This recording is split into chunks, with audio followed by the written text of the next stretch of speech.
ॐ श्रीगुरुभ्यो नमः। हरिः ॐ। ॐ नारायणं नमस्कृत्य नरं चैव नरोत्तमं देवीं सरस्वतीं व्यासं ततो जयमुदीरयेत्। ॐ श्रीकृष्णाय परमात्मने नमः। अथ चतुर्थोऽध्यायः।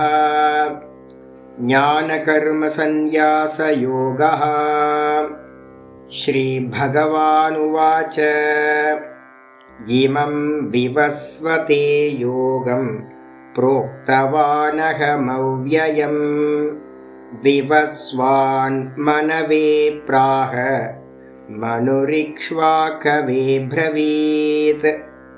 एवं परम्परा प्राप्तम् इमं राजर्षयो विदुः सकाले नेह महता योगो नष्टः परन्तप। स एवायं मया तेद्य योगः प्रोक्तः पुरातनः भक्तोऽसि मे सखा चेति रहस्यं ह्येतदुत्तमम्। अर्जुन उवाच अपरं भवतो जन्म परं जन्म विवस्वतः कथमेतद्विजानीयाम् त्वमादौ प्रोक्तवानिति। श्रीभगवानुवाच बहूनि मे व्यतीतानि जन्मानि तव चार्जुन तान्यहं वेद सर्वाणि न त्वं वेत्तः परन्तप। अजोऽपि सन्नव्ययात्मा भूतानां ईश्वरोऽपि सन् प्रकृतिं स्वामधिष्ठाय सम्भवाम्यात्ममायया। यदा यदा हि धर्मस्य ग्लानिर्भवति भारत अभ्युत्थानमधर्मस्य तदात्मानं सृजाम्यहम्। परित्राणाय साधूनां विनाशाय च दुष्कृतां धर्म संस्थापनार्थाय सम्भवामि युगे युगे। जन्म कर्म च मे दिव्यम् एवं यो वेत्ति तत्त्वतः त्यक्त्वा देहं पुनर्जन्म नैति मामेति सोऽर्जुन।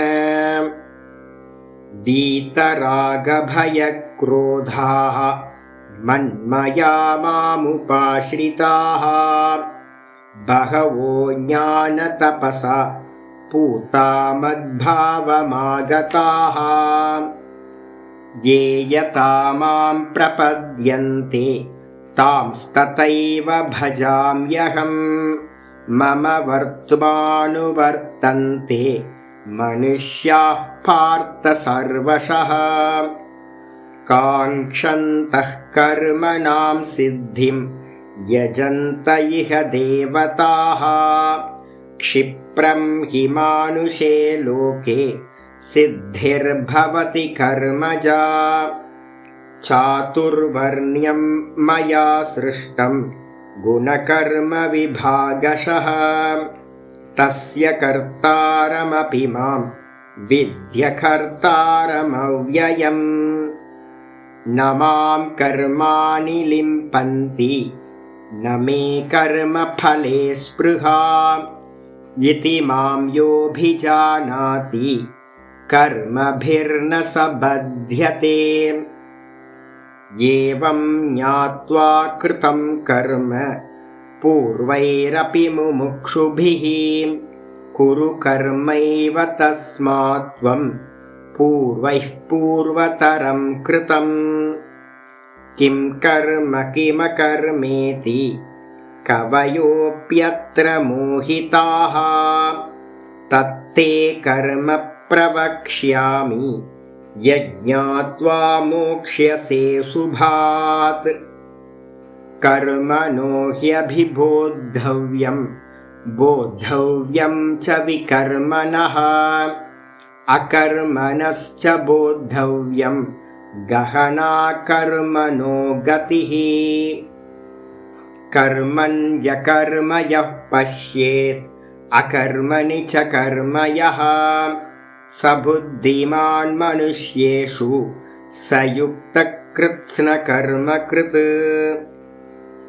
यस्य सर्वे समारम्भाः कामसङ्कल्पवर्जिताः ज्ञानाग्निदग्धकर्माणं तमाहुः पण्डितं बुधाः त्यक्त्वा कर्मफलासङ्गं नित्यतृप्तो निराश्रयः कर्मण्यभिप्रवृत्तोऽपि नैव किञ्चित् करोति सः निराशीर्यतचित्तात्मा त्यक्तसर्वपरिग्रहः शारीरं केवलं कर्म कुर्वन्नाप्नोति किल्बिषम् यदृच्छालाभसन्तुष्टः द्वन्द्वातीतो विमत्सरः समसिद्धावसिद्धौ च कृत्वापि न निबध्यते गतसङ्गस्य मुक्तस्य ज्ञानावस्थितचेतसः यज्ञायाचरतः कर्म समग्रं प्रविलीयते ब्रह्मार्पणं ब्रह्महविः ब्रह्माग्नौ ब्रह्मणाहुतं ब्रह्मैव तेन गन्तव्यं ब्रह्मकर्मसमाधिना दैवमेवापरे यज्ञं योगिनः पर्युपासते ब्रह्माग्नावपरे यज्ञं यज्ञेनैवोपजिह्वति श्रोत्रादीनीन्द्रियाण्यन्ये संयमाग्निषु जुह्वति शब्दादीन् विषयाण्यन्य इन्द्रियाग्निषु जुह्वति सर्वाणीन्द्रियकर्माणि प्राणकर्माणि चापरे आत्मसंयमयोगाग्नौ जुह्वति ज्ञानदीपिते द्रव्ययज्ञास्तपोयज्ञाः योगयज्ञास्तथा परे स्वाध्यायज्ञानयज्ञाश्च यतयः संशितव्रताः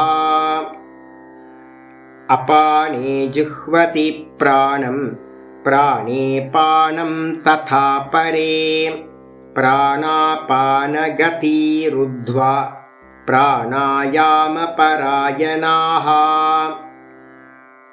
अपरे नियताहाराः प्राणान् प्राणेषु जुह्वति सर्वेऽप्येते यज्ञविदः यज्ञक्षपितकल्मषाः यज्ञशिष्टामृतभुजः यान्ति ब्रह्म सनातनं नायं लोकोऽस्त्ययज्ञस्य कुतोऽन्यकुरु सत्तम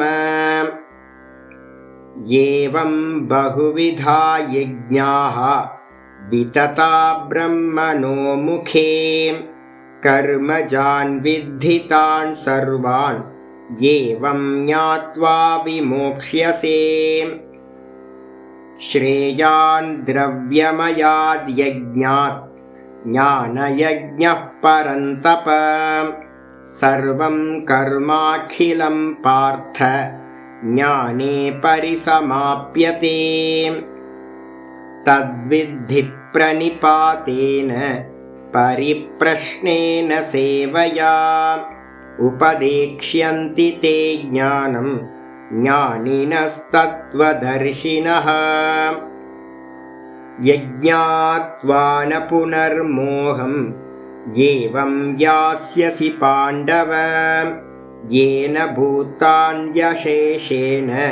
द्रक्ष्यस्यात्मन्यथो मयि अपि चेतसि पापेभ्यः सर्वेभ्यः पापकृत्तमः सर्वं ज्ञानप्लवेनैव वृजिनं सन्तरिष्यसि यथैधांसि समिद्धोऽग्निः भस्मसात् कुरुतेऽर्जुन ज्ञानाग्निः सर्वकर्माणि भस्मसात् कुरुते तथा न हि ज्ञानेन सदृशं पवित्रमिह विद्यते तत्स्वयं योगसंसिद्धः कालेनात्मनि विन्दति श्रद्धावान् लभते ज्ञानं तत्परः संयतेन्द्रियः ज्ञानं लब्ध्वा परां शान्तिम्